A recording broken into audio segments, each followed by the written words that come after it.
اللہ تعالیٰ سے ڈر تاکہ دوسروں کا خوف نہ رہے۔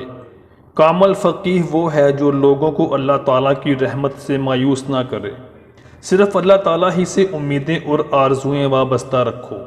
سچائی میں اگرچہ خوف ہے لیکن نجات بھی ہے۔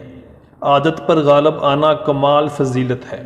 ذلت اٹھانے سے بہتر ہے کہ تکلیف اٹھاؤ۔ بری عادت ایک زور آور دشمن ہے اور خواہش پرستی ہلاک کر دینے والا ساتھی۔ جس انسان کو غصہ زیادہ آتا ہے وہ انسان پیار بھی اتنا ہی زیادہ کرتا ہے اور اتنا ہی صاف دل رکھتا ہے۔ ناہنجار لوگوں سے حاجت طلب کرنے سے حاجت کا پورا نہ ہونا بہتر ہے۔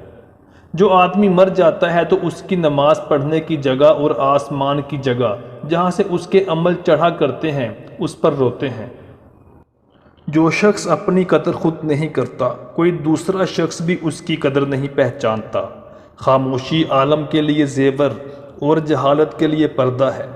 غصہ بھڑکتی ہوئی آگ ہے، جو پی گیا اس نے آگ بجھائی اور جو نہ پی سکا وہ پہلے خود اس میں جلتا ہے۔ دوسروں کے حال پر غور کرنے سے نصیحت حاصل ہوتی ہے۔ اگر دشمن پر قابو پا لو تو شکریہ کے طور پر اسے معاف کر دو۔